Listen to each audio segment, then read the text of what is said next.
Cet homme a pris le téléphone portable de sa femme dans son sac à main quand elle ne regardait pas. Puis il l'a mis dans sa poche. Il a sauté dans la mer et a nagé jusqu'au fond. La femme s'est réveillée et a réalisé que son mari avait disparu. Et il n'y avait aucun signe de lui aux alentours. Elle a demandé au jeune couple dans l'eau. Mais ils ont également dit qu'ils n'avaient pas vu son mari. Anna a regardé au loin et a eu un mauvais pressentiment. Alors elle s'est habillée à la hâte et s'est préparée à chercher de l'aide. Et sa silhouette délicate a été remarquée par le maître nageur. Quand elle est venue demander de l'aide, Marc a proposé de sortir avec elle pour chercher son mari. Mais tous les deux ont fouillé la mer pendant longtemps sans aucun indice. L'attention de Marc était sur Anna tout le temps. Puis elle est allée à la police signaler la disparition. Elle a attendu sur la plage où son mari avait disparu. Mais un demi-mois s'est écoulé sans lui. Elle n'a pas eu d'autre choix que de retourner travailler. Un jour, alors qu'elle donnait un cours, elle a remarqué une silhouette familière. C'était le maître nageur de l'autre jour. Elle savait ce que Marc mijotait. Mais elle était convaincue que son mari était toujours en vie. Elle n'avait aucune envie de commencer une autre relation. Et Marc créait toujours des occasions en organisant des rencontres. Mais Anna trouvait son comportement puéril. Et Marc était raisonnable. Il a vu l'ennui sur le visage d'Anna et est parti. Jusqu'à ce qu'Anna fouille dans l'ordinateur de son mari. Soudain, elle a réalisé que dans la vidéo de la fête de leur entreprise, il y avait une femme en rouge qu'elle n'avait jamais vue auparavant. Et la façon dont elle regardait son mari sur la photo était si féroce. Anna a réalisé que la disparition de son mari était probablement liée à elle. Et c'est à ce moment-là que Marc est venu à sa porte pour lui avouer son amour.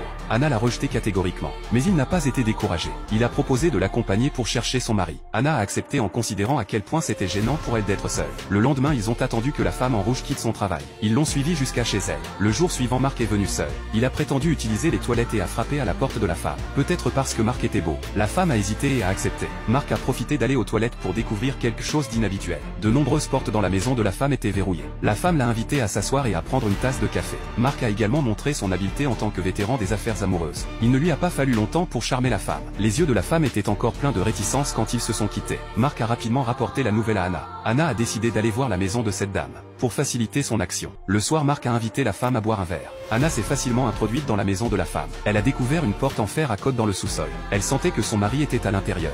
Alors elle a continué à frapper à la porte. Et cette scène a également été transmise au téléphone de la femme via la caméra. Elle s'est précipitée à la maison pendant que Marc ne faisait pas attention. Quand Anna a réalisé que la femme était revenue, il était déjà trop tard. Quand Anna s'est réveillée, elle a découvert que son mari était effectivement enfermé ici. Il a également dit à Anna la cause de l'incident. En fait, le jour de sa disparition, il a été séduit par cette femme. Et il a pris 5 millions de fonds de la société avant de quitter le bord de mer, faisant semblant de s'être noyé. Mais en réalité, il a nagé jusqu'à l'autre rive et s'est enfui avec cette femme. Mais il ne s'attendait pas à ce qu'elle le drogue. Quand il s'est réveillé à nouveau, il était enfermé dans le sous-sol. Finalement, la femme s'apprêtait à les exécuter. Et elle a également expliqué la raison pour laquelle elle a fait ça. Quand elle était petite, à cause d'un cerf-volant d'un garçon qui bloquait la vue de la voiture. Sa famille de 4 personnes a eu un accident de voiture. Elle était la seule survivante. Et ce garçon était le mari d'Anna. Juste au moment où la femme a fini de parler et s'apprêtait à tirer, Marc est soudainement apparu pour essayer de l'arrêter. Mais la femme a tiré sur Marc sans hésitation. Au moment où elle allait tirer un deuxième coup de feu, elle est tombée accidentellement dans le sous-sol et est morte sur le coup. Finalement, le mari a été emmené par la police pour détournement de fonds. Et Marc, qui avait été touché par une balle, a finalement conquis le cœur d'Anna et s'est mis en couple avec elle.